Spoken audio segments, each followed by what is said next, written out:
প্রিয় চাকরি প্রত্যাশী ভাই ও বোনেরা, আপনাদের সকলকে অল জব সার্কুলার বিডির পক্ষ থেকে স্বাগতম। গত 27শে জানুয়ারি 2025 তারিখে গণপ্রজাতন্ত্রী বাংলাদেশ সরকার প্রধান বন সংরক্ষণের কার্যালয় বন অধিদপ্তর, বন ভবন, আগারগাঁও, শেরে বাংলা নগর, ঢাকা 1207 একটি নিয়োগ বিজ্ঞপ্তি প্রকাশিত হয়েছে এবং সে নিয়োগ বিজ্ঞপ্তির ব্যাপারে আজকে আমরা বিস্তারিত আলোচনা করব।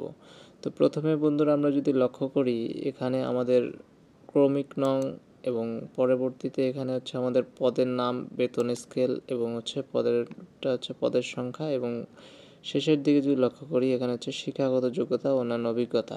তো প্রথম যে পদটি রয়েছে সেটি ইঞ্জিন ড্রাইভার বা ইঞ্জিনম্যান। এক্ষেত্রে বেতন স্কেল 11,300 থেকে 27,300 টাকা। এক্ষেত্রে পদ সংখ্যা বন্ধুরা 13টি, এবং এক্ষেত্রে শিক্ষাগত যে যোগ্যতা বা অভিজ্ঞতা থাকতে হবে, এখানে বলতেছে কোনো স্বীকৃত বোর্ড হইতে দ্বিতীয় বিভাগ বা সমমানের CGPA সহ মাধ্যমিক স্কুল সার্টিফিকেট বা সমমান পরীক্ষায় উত্তীর্ণ। তো বন্ধুরা, এখানে যেটা CGPA চাইছে, তো আমরা একটু লক্ষ্য করব, এখানে মাধ্যমিক স্কুল সার্টিফিকেট পরীক্ষায় উত্তীর্ণ হতে হবে। খ নম্বর বলছে দ্বিতীয় শ্রেণীর ইঞ্জিন ড্রাইভার হওয়ার যোগ্যতার সনদ। আপনাদেরকে অবশ্যই ইঞ্জিন ড্রাইভার যোগ্যতার সনদ থাকতে হবে। 2 নম্বর যে পদটি রয়েছে বন্ধুরা, এটি গাড়ি চালক। এক্ষেত্রে পদ সংখ্যা 25টি। কোনো স্বীকৃত প্রতিষ্ঠান হতে অষ্টম শ্রেণী বা কোনো স্বীকৃত বোর্ড হতে জুনিয়র স্কুল সার্টিফিকেট বা সমমানের পরীক্ষায় উত্তীর্ণ হতে হবে। ক নম্বর বলছে বাংলাদেশ সড়ক পরিবহন কর্তৃপক্ষ কর্তৃক বৈধ ড্রাইভিং লাইসেন্স, তার মানে BRTA কর্তৃক বৈধ ড্রাইভিং লাইসেন্স থাকতে হবে। গ নম্বর বলছে যে হালকা বা ভারী যানবাহন চালানোয় পারদর্শিতা হতে হবে। 3 নম্বরে যে পদটি রয়েছে বন্ধুরা, এখানে স্পিড বোট ড্রাইভার। এক্ষেত্রে পদ সংখ্যা 13টি। এক্ষেত্রে ক নম্বর বলছে কোনো স্বীকৃত বোর্ড হইতে মাধ্যমিক স্কুল সার্টিফিকেট বা সমমান পরীক্ষায় উত্তীর্ণ হতে হবে। এবং সরেয়াতে যেটা স্পিড বোট ড্রাইভার হিসেবে 3 বছরের অভিজ্ঞতা, তার মানে স্পিড বোট ড্রাইভার, যেহেতু স্পিড বোট ড্রাইভারের পদ, সেক্ষেত্রে স্পিড বোট ড্রাইভার হিসেবে 3 বছরের অভিজ্ঞতা থাকতে হবে। এখানে আবার বলছে যে কোনো স্বীকৃত বোর্ড হইতে মাধ্যমিক স্কুল সার্টিফিকেট বা সমমানের পরীক্ষায় উত্তীর্ণ এবং স্পিড বোট অপারেটর সনদ ধারা থাকতে হবে। 4 নম্বরে যে পদটি রয়েছে বন্ধুরা, এটা বন প্রহরী গ্রেড 17। এক্ষেত্রে বেতন স্কেল 9,000 থেকে 21,800 টাকা। এক্ষেত্রে পদ সংখ্যা এখানে সবচেয়ে বেশি পদ দেওয়া আছে 286টি। এক্ষেত্রে কোনো স্বীকৃত বোর্ড হতে উচ্চ মাধ্যমিক সার্টিফিকেট বা সমমান পরীক্ষায় উত্তীর্ণ এবং উচ্চতা থাকতে হবে 163 সেন্টিমিটার এবং বুকের মাপ 76 সেন্টিমিটার।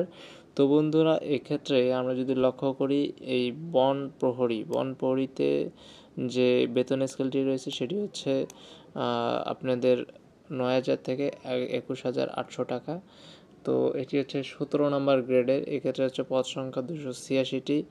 এক্ষেত্রে উচ্চ মাধ্যমিক সার্টিফিকেট পরীক্ষায় উত্তীর্ণ এবং উচ্চতা থাকতে হবে 163 সেন্টিমিটার এবং বুকের মাপ 76 সেন্টিমিটার। এটি থাকলে আপনারা এই পদটিতে আবেদন করতে পারবেন। আর বাকি পদগুলোতে মাধ্যমিক স্কুল সার্টিফিকেট বা JSC অষ্টম শ্রেণীর সার্টিফিকেট থাকলে আপনারা আবেদন করতে পারবেন। তো এখানে পদ রয়েছে মোট 1টি, 2টি, 3টি, 4টি পদ রয়েছে এবং পদের সংখ্যা প্রথমটিতে 13টি, পরেরটিতে 25টি, তারপরেরটিতে 13টি এবং শেষে যে বনপ্রহরী রয়েছে সেক্ষেত্রে 286টি। তো এক্ষেত্রে আমরা যদি একটু লক্ষ্য করি বন্ধুরা, নিয়োগের ক্ষেত্রে আমাদের কি থাকতে হবে এবং আবেদনের নিয়মাবলী যেটি রয়েছে সেটি অনলাইন আবেদন জমাদানের শুরুর তারিখ 29/1/2025 সকাল 10টা থেকে অনলাইন আবেদন জমাদানের শেষ তারিখ 2/3/2025 তারিখ। তো বন্ধুরা, এক্ষেত্রে এখানে আপনাদের যে আবেদন ফিটা বলছে যে অ্যাপ্লিকেন্ট কপিতে এবং ইউজার আইডি নম্বর দেওয়া থাকবে। ইউজার আইডি নম্বর ব্যবহার করে প্রার্থী নিম্নোক্ত পদ্ধতিতে যে কোনো টেলিটক প্রিপেইড মোবাইলের মাধ্যমে 2টি SMS করে পরীক্ষা ফি বাবদ 1 নংয়ের জন্য 150 টাকা এবং টেলিটক চার্জ বাবদ ভ্যাট সহ 18 টাকা এবং সর্বমোট 168 টাকা এবং ক্রমিক 2 থেকে 3 সেক্ষেত্রে 100 টাকা এবং টেলিটক সার্ভিস চার্জ বাবদ 12 টাকা, তার মানে সর্বমোট 112 টাকা এবং ক্রমিক 4-এর জন্য 50 টাকা, টেলিটক সার্ভিস চার্জ বাবদ 6 টাকা, তার মানে 56 টাকা এবং সকল গ্রেডের অনগ্রসর নাগরিক যেক্ষেত্রে হচ্ছে ক্ষুদ্র নৃগোষ্ঠী, শারীরিক প্রতিবন্ধী, তৃতীয় লিঙ্গের প্রার্থীগণ আবেদন ফি বাবদ 50 টাকা, টেলিটক সার্ভিস চার্জ বাবদ এখানে 6 টাকা, তার মানে 56 টাকায় পরবর্তী 72 ঘন্টার মধ্যে জমা দিবেন।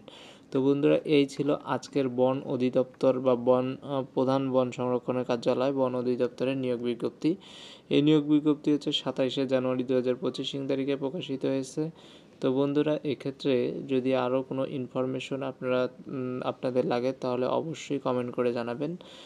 সেক্ষেত্রে হচ্ছে নতুন করে ভিডিও নিয়ে আসার সম্ভাবনা রয়েছে আমাদের। তো বন্ধুরা, সুস্থ থাকুন, সুন্দর থাকুন, ধন্যবাদ।